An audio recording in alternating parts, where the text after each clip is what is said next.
Hello दोस्तों, नमस्कार, good morning. आज हम बात करेंगे संसद पार्लियामेंट के बारे में। ये जो सीरीज चल रही है उसका नेक्स्ट पार्ट है। प्लीज़ सारी वीडियो को देख लेना, 2x स्पीड पे देख लेना। मैं नहीं कह रहा अच्छे नॉर्मल स्पीड पे देख, लेकिन इन वीडियो को ज़रूर देख लेना।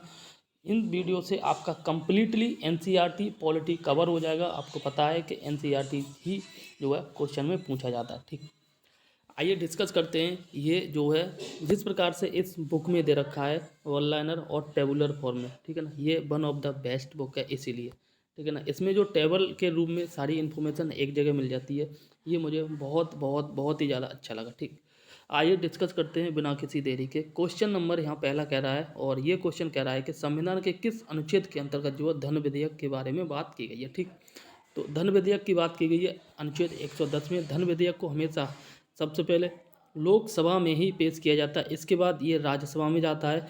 राज्यसभा अगर 14 दिन के बाद 14 दिन के अंदर कोई प्रतिक्रिया नहीं देता है तो धन विधेयक को स्वतः ही जो है पारित मान लिया जाता है। और धन विधेयक जब राज्यसभा में पारित हो जाता है तो धन विधेयक पे राष्ट्रपति को हस्ताक्षर करने पड़ते हैं। धन विधेयक पर राष्ट्रपति जो है निगलेक्ट नहीं कर सकता है। ठीक, आगे बाकी डिटेल में आगे देखते हैं।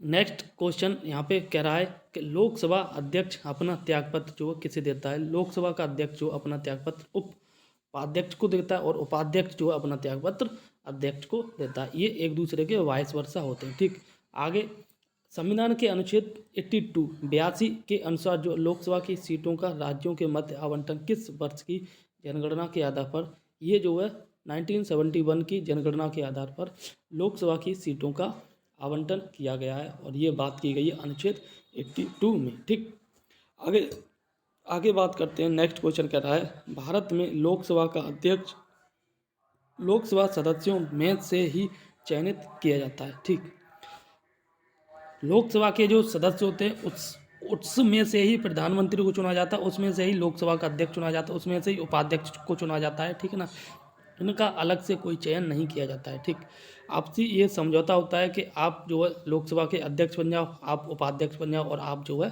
प्रधानमंत्री बन जाओ, और आप जो है कैबिनेट बन जाओ, आप राज्य स्तर के मंत्री बन जाओ, आप स्वतंत्र प्रभार के मंत्री बन जाओ। ये डिपेंड करता है कि राजनीति में उनका कितना प्रभुत्व है। ठीक, या कितने पुराने हैं, कितना एक्सपीरियंस है, उस आधार पे, या वो लोकसभा में कितनी सीटों के साथ गए, वो सब इंटरनल मैटर है करता है। आगे बात की जा रही है राज्यसभा की एकांतिक शक्ति के अंतर्गत कौन सा अनुच्छेद आता है। ये 249 आता है। वही बात करें संविधान की चौथी अनुसूची किस प्रकार के प्रावधान हैं। ठीक है ना, संविधान की चौथी अनुसूची जो है किस प्रकार के प्रावधान है। चौथी अनुसूची में क्या बात की गई है। चौथी अनुसूची में जो है राज्यसभा में स्थानों के आवंटन से संबंधित है। ठीक, वही बात करें पाँचवीं अनुसूची के बारे में। पाँचवीं अनुसूची जो है आपका SC ST से संबंधित है। ठीक, नेक्स्ट क्वेश्चन कह रहा है लोकसभा में सदस्यों की अधिकतम संख्या हो सकती है 552 552 लोकसभा में अधिकतम सदस्य संख्या हो सकते हैं। ठीक, अभी वर्तमान में 545, पहले 45 थे। ठीक, लेकिन अभी वर्तमान में जो 543 हैं। अब 43 क्यों रहेगा, क्योंकि जो 45 थे इसमें से दो जो मनोनीत वाले थे उनको ख़त्म कर दिया, तो इसलिए अब 543 या 543 रह गए। ठीक, नेक्स्ट क्वेश्चन कह रहा है भारतीय संसद के अंतर्गत संसद के सदस्यों के विशेषाधिकारों तथा उन्मुक्तियों, इनको बोलते हैं प्रिविलेजेज एंड इम्यूनिटीज, को कौन सा एक प्रावधान निर्धारित करता है। इसका बात की गई है अनुच्छेद 105 में। ठीक, नेक्स्ट लोकसभा तथा राज्यसभा की गणपूत्री सदन की कुल सदस्य संख्या 1/10 होता है। इसका मतलब होता है जैसे किसी क्लास में 100 स्टूडेंट हैं, ठीक है ना, और टीचर की कंडीशन है कि जब तक 100 में से 1/10 स्टूडेंट क्लास में उपस्थित ना होंगे तब तक हम क्लास को स्टार्ट नहीं करेंगे। ठीक है ना, ऐसा नहीं है कि मात्र एक स्टूडेंट या 5 स्टूडेंट आए क्लास में और टीचर जो है पढ़ाने लगे। ठीक है ना, तो टीचर की इसमें टाइम वेस्ट होगा, इसके साथ एनर्जी वेस्ट होगी। ठीक है ना, और कोई मतलब नहीं होगा। रीज़न ये है कि बाकी के 95 स्टूडेंट जो है एब्सेंट है। तो इसी प्रकार से जो लोकसभा और राज्यसभा में बात की गई है कि जब तक कुल जो सदस्य हैं उसका 1/10 सदस्य सदन में नहीं आते हैं तब तक जो है संसद सदन में नहीं आएगी, यानी कि जो राज्यसभा या लोकसभा में सदन नहीं बैठेगा। ठीक, आगे बात की जा रही है राज्यसभा का सदस्य बनने के लिए न्यूनतम आयु 30 वर्ष है। वहीं राज्यसभा की अधिकतम निर्धारित सदस्य संख्या है 250, ठीक है ना। यहाँ पर लोकसभा की सदस्य की एज की बात करें तो 25 साल है, राज्यसभा की 30 साल है, राष्ट्रपति बनने के लिए 35 साल, राज्यपाल बनने के लिए 35 साल, ठीक है ना। वोट डालने की एज जो है 18 साल, ठीक, मिनिमम। आगे बात करते हैं, नेक्स्ट क्वेश्चन कह रहा है, और ये कह रहा है किस संसद के किस सदन का जो अध्यक्ष होता है वह उसका सदस्य नहीं होता। ये राज्यसभा का अध्यक्ष उसे बोलते हैं सभापति, और वह राज्यसभा का सदस्य नहीं होता है, ठीक है ना। ये उपराष्ट्रपति को जो है राज्यसभा का अध्यक्ष बनाया जाता है, ठीक। नेक्स्ट क्वेश्चन कह रहा है भारतीय संविधान का कौन सा अनुच्छेद संसद को अंतर्राष्ट्रीय समझौतों को लागू करने के लिए विधि निर्माण करने की शक्ति प्रदान करता है, ठीक। अनुच्छेद 253 के अंतर्गत जो है अंतर्राष्ट्रीय समझौतों को लागू करने के लिए या लागू किए जाते हैं और विधि निर्माण की बात की जाती है, ठीक। नेक्स्ट क्वेश्चन कह रहा है कि भारतीय संसद में राष्ट्रपति और संसद के दोनों सदन मतलब लोकसभा और राज्यसभा शामिल होते हैं। यहाँ कहने का मतलब है जो संसद है, संसद का निर्माण 3 चीज़ों से होता है, एक राष्ट्रपति, लोकसभा के सदस्य और जो है राज्यसभा के सदस्य। तीनों जब इकट्ठे हो जाते हैं तब वह संसद कहलाती है, ठीक। नेक्स्ट क्वेश्चन कह रहा है कि लोकसभा में राज्यवार सीटों का आवंटन वर्ष 1971 की जनगणना पर आधारित है। यह निर्धारण किस वर्ष तक जो है यथावत रहेगा। यह निर्धारण जो है वर्ष 2026 तक यथावत रहेगा, ठीक। मतलब जो लोकसभा में वर्तमान में सीटें हैं, ठीक है ना, और राज्यसभा में जो वर्तमान में सीटें हैं, इन सीटों की संख्या जो 2026 तक सेम रहेगी। 2026 के बाद जो इन सीटों की संख्या बढ़ा दी जाएगी, ठीक। आगे बात करते हैं भारतीय चुनाव आयोग, इसको बोलते हैं इलेक्शन कमीशन ऑफ इंडिया, ठीक है ना। संसद तथा विधान मंडल दोनों के चुनाव के लिए उत्तरदायी होता है, ठीक। अभी बात करेंगे संसद से संबंधित महत्वपूर्ण अनुच्छेदों के बारे में, ठीक है। जैसे बात करें अनुच्छेद 79 79 के बारे में। अच्छा, आपको एक क्वेश्चन बताना है, 79, 89 और 69 में कौन सी संख्या सबसे बड़ी है, ठीक है ना। अगर आप इंग्लिश मीडियम के तो जरूर बताना, हिंदी मीडियम के तो मत बताना। मुझे पता है कि हिंदी मीडियम के तो आपको पता होगा, ठीक। आगे बात करते हैं 79 79 अनुच्छेद जो है ये संसद का गठन के बारे में बात की जाती है। अनुच्छेद में 80 में बात की जाती है राज्यसभा की संरचना के बारे में, और 81 के बारे में बात करते हैं लोकसभा की संरचना। इसकी एक ट्रिक भी है सरला के नाम से, सरला, ठीक है ना। और इसमें आ जाता है 79, 80 और 81, ठीक है। सा से संसद, रा से राज्यसभा, ला से लोकसभा, तो 79, 80 और 81 ऐसी प्रकार से संसद, राज्यसभा और लोकसभा, ठीक। नेक्स्ट क्वेश्चन करता है, और ये कह रहा है अनुच्छेद 82 82, ये कह रहा है प्रत्येक जनगणना के बाद जो है पुनः समायोजन किया जाता है अनुच्छेद 82 के अंतर्गत। और अनुच्छेद 83 में बात की गई है संसद के सदनों की अवधि के बारे में, ठीक।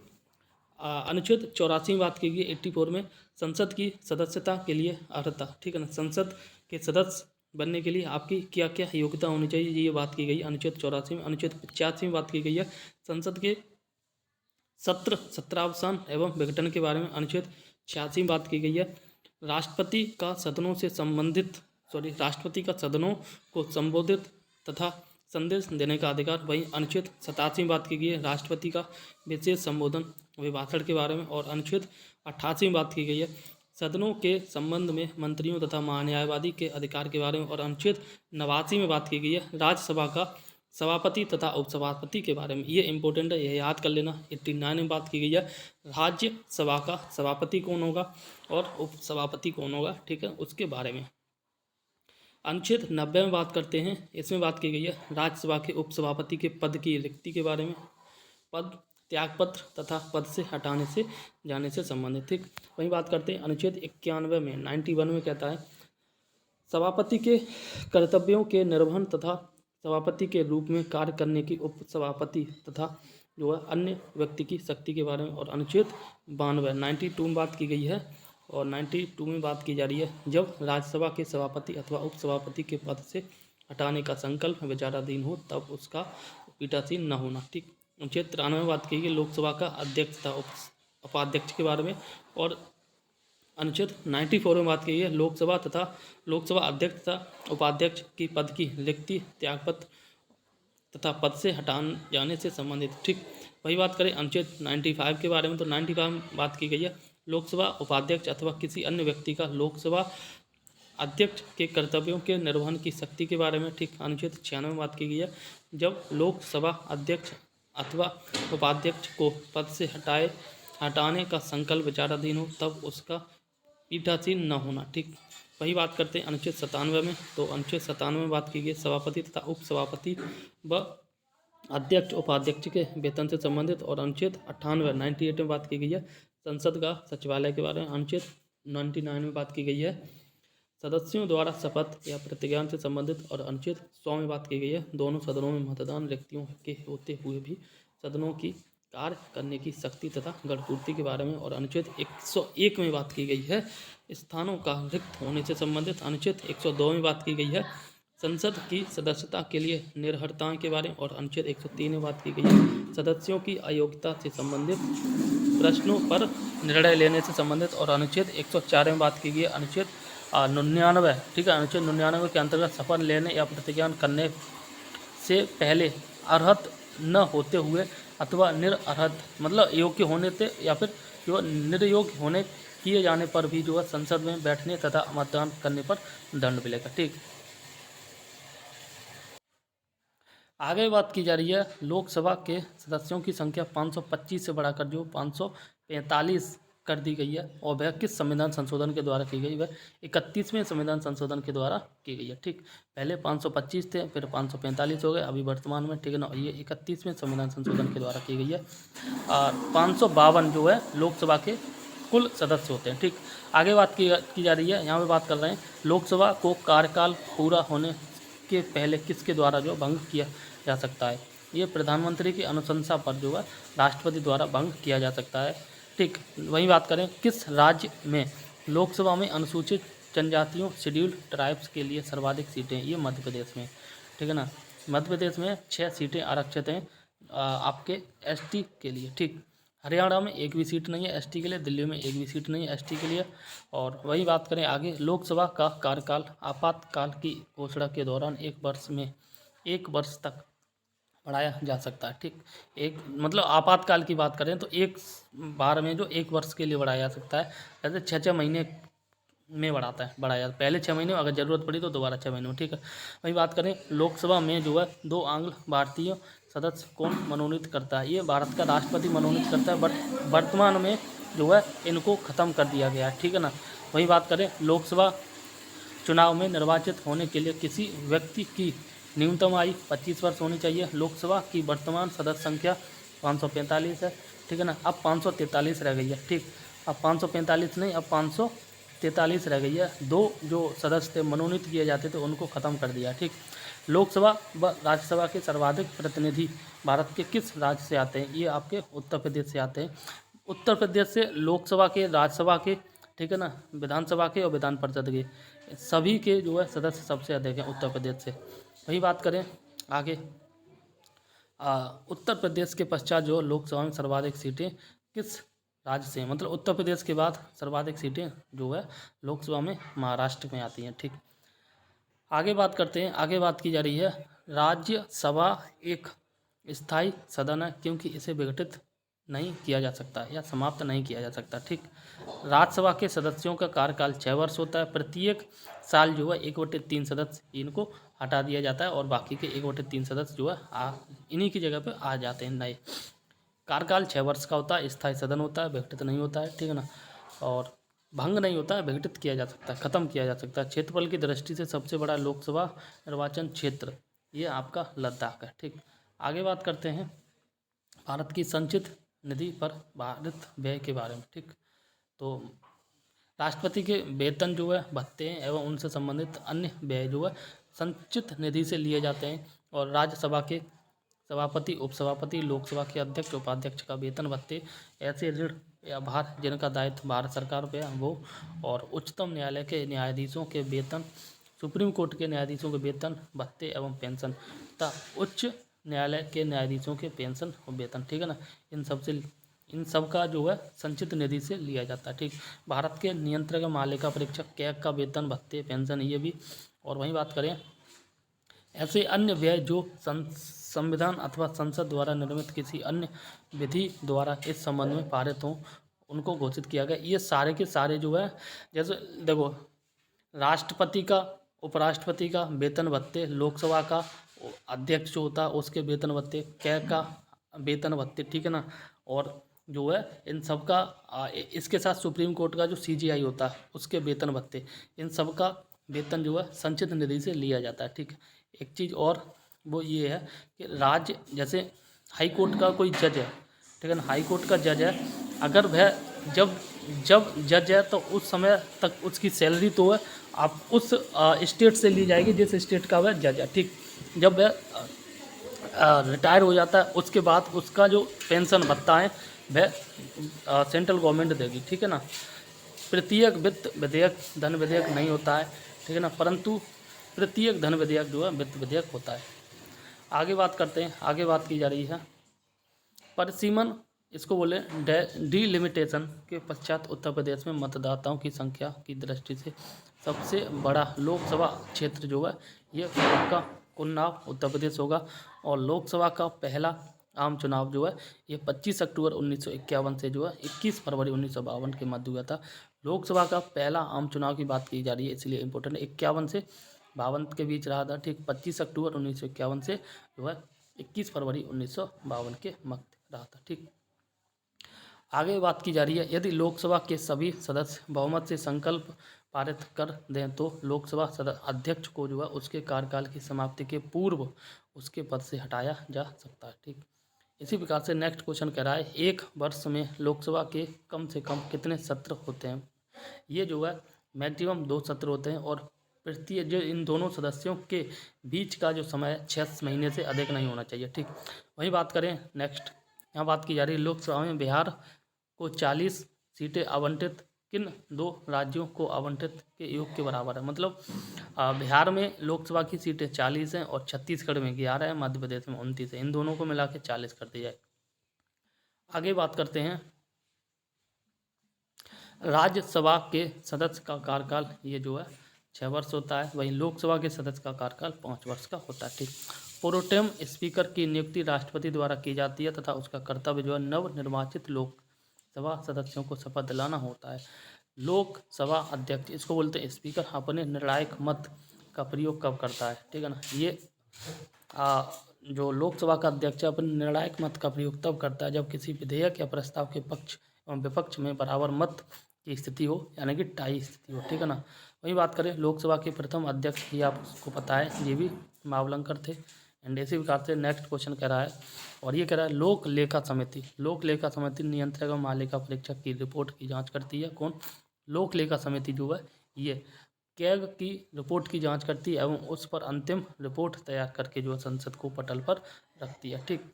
क्या होता है, कैग जो है स्टेट के और सेंट्रल गवर्नमेंट के अकाउंट को चेक करती है, ठीक है ना। चेक करने के बाद इसकी रिपोर्ट को भी चेक करती है, ये करती है लोक लेखा समिति। और जब ये सब कुछ सही पाया जाता तो ये जो है संसद में पेश कर देती है, ठीक। आगे बात करते हैं, आगे बात की जा रही है प्राक्कलन समिति का कार्यकाल कितना होता है। ये 1 वर्ष का होता है। और राज्यसभा के सदस्य जो किसके द्वारा चुने जाते हैं। राज्यसभा के सदस्य जो है राज्यों की विधानसभाओं द्वारा चुने जाते हैं, ठीक। आगे बात करते हैं विशेषाधिकार समिति में दोनों सदनों से कुल कितने सदस्य होते हैं। ये जो आपके 25 सदस्य होते हैं, लोकसभा से 15 होते हैं और राज्यसभा से 10 होते हैं, और दोनों मिला के 25 हो जाते हैं। और इनको बोलते हैं विशेषाधिकार समिति में कुल 15 सदस्य होते हैं, 15 सदस्य लोकसभा से, 10 सदस्य राज्यसभा से, ठीक। संसद में सरकारी विधेयक गवर्नमेंट बिल मंत्री द्वारा, जबकि गैर सरकारी विधेयक नॉन गवर्नमेंट बिल जो मंत्री के अतिरिक्त किसी भी सदस्य द्वारा प्रस्तुत किया जा सकता है, ठीक।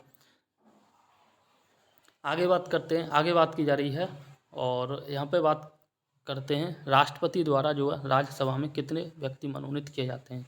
राष्ट्रपति द्वारा राज्यसभा में 12 व्यक्ति मनोनीत किए जाते हैं। वहीं बात करें लोकसभा में राष्ट्रपति द्वारा 2 सदस्यों को मनोनीत किया जाता है। बट अभी जो है लोकसभा में सदस्यों को जो मनोनीत किया जाता है उनको ख़त्म कर दिया। वहीं राज्यों की विधानसभाओं में भी जो है सदस्यों को नियुक्त किया जाता था, उसको भी ख़त्म कर दिया गया है, ठीक।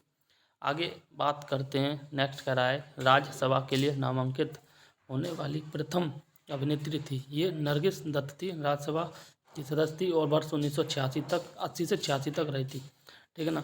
सॉरी, लोकसभा की प्रथम महिला अध्यक्ष ये आपकी मीरा कुमार है। ठीक, और इनका जो कार्यकाल रहा था 4 जून 2009 से 4 जून 2014 तक रहा था। ठीक है ना। आगे बात करते हैं राज्य विधानसभा। राज्य विधानसभा में कोई भी धन विधेयक राज्य के राज्यपाल की संस्तुति के बिना जो है अनुमति के बिना प्रस्तुत नहीं किया जा सकता है। वही बात करते हैं वे प्रथम लोकसभा अध्यक्ष कौन थे। ठीक है ना। बात की जा रही है प्रथम लोकसभा अध्यक्ष कौन थे जिनके विरुद्ध लोकसभा में अविश्वास प्रस्ताव लाया गया था। ठीक है ना। ये जीवी मावलंकर थे और जीवी मावलंकर ही जो है लोकसभा के प्रथम अध्यक्ष थे। ठीक, आगे बात करते हैं लोकसभा का सचिवालय किसके नियंत्रण में होता है। लोकसभा का सचिवालय जो है ये लोकसभा अध्यक्ष के नियंत्रण में होता है। एंड नेक्स्ट क्वेश्चन कह रहा है भारतीय राजनीति व्यवस्था में जो है कौन सर्वोच्च होता है। ये आपका संविधान सर्वोच्च होता है। बात करें भारत की संचित निधि, इसको बोलते हैं कंसोलिडेटेड फंड, पर कौन सा व्यय भारत नहीं होता। ये जो है भारत के प्रधानमंत्री के वेतन और भत्ते जो है संचित निधि पर भारत नहीं होता। देखो अभी हमने पढ़ा था संचित निधि में कौन कौन होता है। देखो राष्ट्रपति, उपराष्ट्रपति, कैग और सीजीआई। ठीक है ना। इन सभी के जो वेतन भत्ते हैं ये संचित निधि पर भारत होते हैं। लेकिन लोकसभा के अगर बात करें प्रधानमंत्री के वेतन भत्ते ये संचित निधि पर भारत नहीं होते हैं। ठीक, आगे बात करते हैं। आगे बात की जा रही है धन विधेयक संसद के किस सदन में पुनः स्थापित किया जाता है। धन विधेयक जो संसद के लोकसभा में पुनः स्थापित किया जाता है और धन विधेयक किस राज्यमंडल के किस सदन में प्रस्तुत किया जाता है। ये केवल जो है विधानसभा में पेश किया जाता है। धन विधेयक राज्य विधानमंडल के किस सदन में प्रस्तुत किया जाता है। देखो अगर राज्यों की बात की जाए तो धन विधेयक विधानसभा में पेश किया जाए और केंद्र में बात की जाए तो लोकसभा में पेश किया जाए। मतलब निम्न सदन में जो है धन विधेयक पेश किया जाता है। लोग सबसे पहले निम्न सदन में ही पेश किया जाएगा, उच्च सदन में नहीं जाएगा। निम्न सदन के बाद ही उच्च सदन में जाएगा। ठीक, आगे बात करते हैं बजट की रूपरेखा किस भाग के द्वारा तैयार की जाती है। ये आर्थिक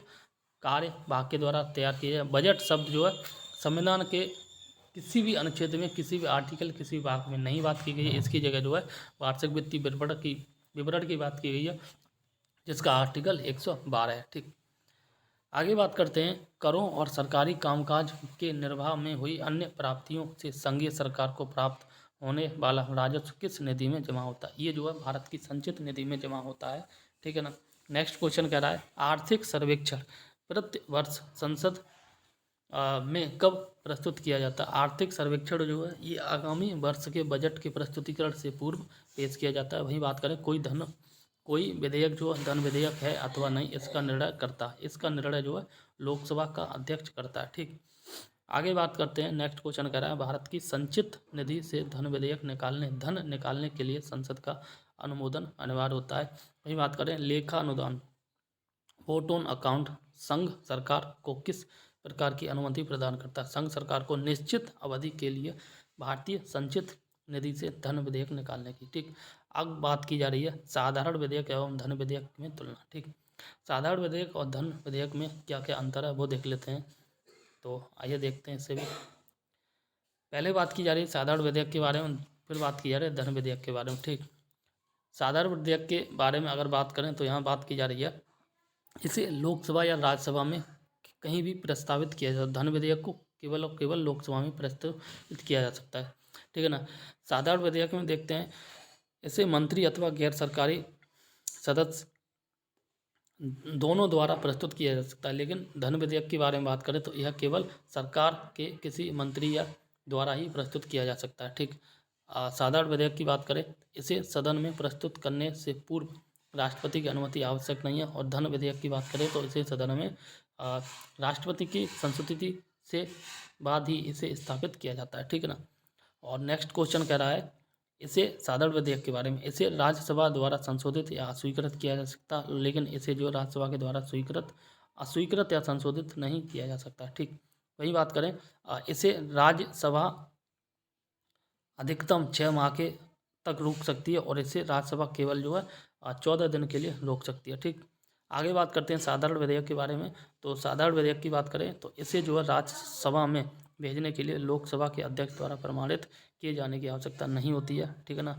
वही बात करें इसे लोकसभा अध्यक्ष द्वारा धन विधेयक के रूप में प्रमाणित किए जाने की आवश्यकता होती है। ठीक, आगे बात करते हैं 7 नंबर के बारे में। 7 नंबर में कह रहा है कि यहाँ पर साधारण विधेयक, ठीक है ना, दोनों सदनों में असहमति की स्थिति में राष्ट्रपति दोनों सदनों की संयुक्त बैठक बुला सकता है। इसे दोनों सदनों में पारित होने के बाद राष्ट्रपति के हस्ताक्षर के लिए भेजा जाता है, ठीक है ना। और यहाँ पे बात करें तो इसे जो है दोनों सदनों के बीच असहमति का कोई अवसर नहीं होता है और इसलिए जो है संयुक्त बैठक का कोई प्रावधान नहीं है। इसे केवल लोकसभा से पारित होने के बाद ही जो राष्ट्रपति द्वारा के हस्ताक्षर के लिए भेजा जाता है, ठीक। आगे बात करते हैं यह विधेयक, साधारण विधेयक के बारे में बात करें तो यह विधेयक जो है लोकसभा में अस्वीकृत होने पर सरकार को त्यागपत्र देना पड़ सकता है, ठीक है ना। और इसे यदि इसे मंत्री ने प्रस्तुत किया है तो साधारण विधेयक के बारे में बात की जा रही है। वहीं धन विधेयक के बारे में बात करें तो यह विधेयक जो है लोकसभा में अस्वीकृत होने पर जो सरकार को त्यागपत्र देना पड़ता है, ठीक। आगे बात करते हैं इसे राष्ट्रपति द्वारा स्वीकृत या अस्वीकृत किया जा सकता है अथवा पुनर्विचार के लिए किया जा सकता है। धन विधेयक की बात करें तो राष्ट्रपति के द्वारा स्वीकृत या अस्वीकृत तो किया जा सकता है परंतु जो है पुनर्विचार के लिए लौटाया नहीं जा सकता है, ठीक। आगे अंत में बात की जा रही है धन विधेयक एवं संविधान संशोधन विधेयक के संबंध में दोनों सदनों की जो है संयुक्त बैठक नहीं बुलाई जा सकती है, ठीक। किसके बारे में? धन विधेयक के बारे में। और जो है संविधान संशोधन विधेयक के बारे में जो है संसद में संयुक्त बैठक को नहीं बुलाया जा सकता है, ठीक। आगे बात करते हैं संसद के बारे में। तो आगे बात की जा रही है प्राक्कलन समिति जो है संसद के किस सदन के सदस्य से गठित की जाती है। प्राक्कलन समिति जो है केवल संसद के सदस्यों द्वारा गठित की जाती है। इसमें केवल संसद के सदस्य ही होते हैं और इनकी संख्या का है ये 22 होती है, ठीक।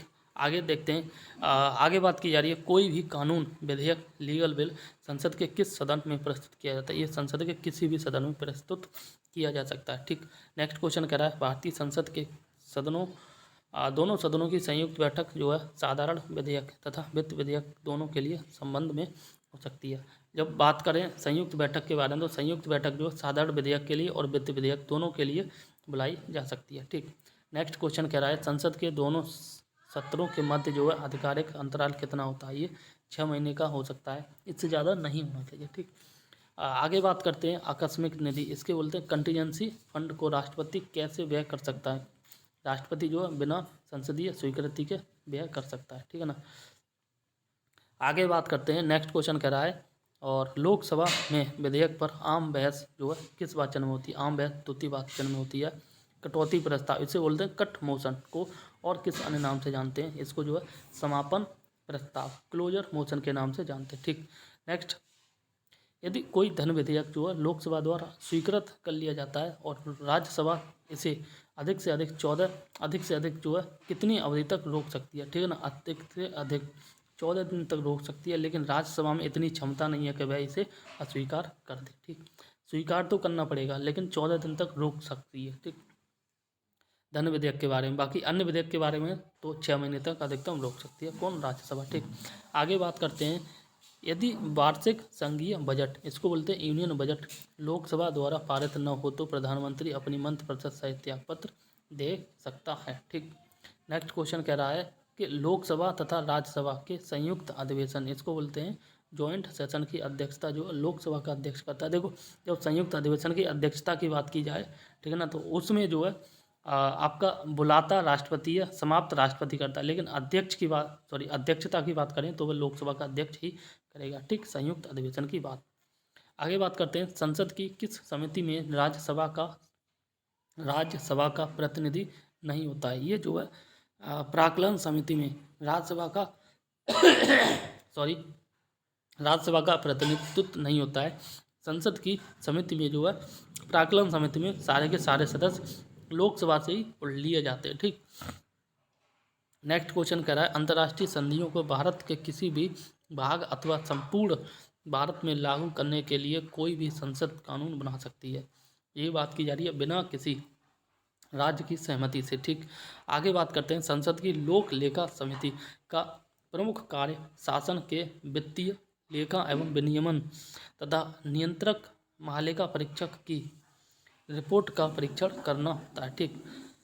नेक्स्ट क्वेश्चन कह रहा है कि भारतीय संसद किसके माध्यम से जो है प्रशासन, एडमिनिस्ट्रेशन पर नियंत्रण करती है। ये जो है संसदीय समितियों के माध्यम से नियंत्रण करती है, ठीक। लोक लेखा समिति में कुल जो है आपके 22 सदस्य होते हैं, ठीक है ना, जिसमें जो 15 सदस्य आपके लोकसभा से होते हैं और 7 सदस्य जो है राज्यसभा से होते हैं, ठीक। आगे बात करते हैं, आगे बात की जा रही है वर्तमान में राज्यसभा में 545 सदस्य हैं, जिसमें 229 सदस्य राज्यों से हैं और 4 सदस्य संघ राज्य क्षेत्रों से चुनकर आते हैं और 12 सदस्यों को राष्ट्रपति के द्वारा मनोनीत किया जाता है, ठीक।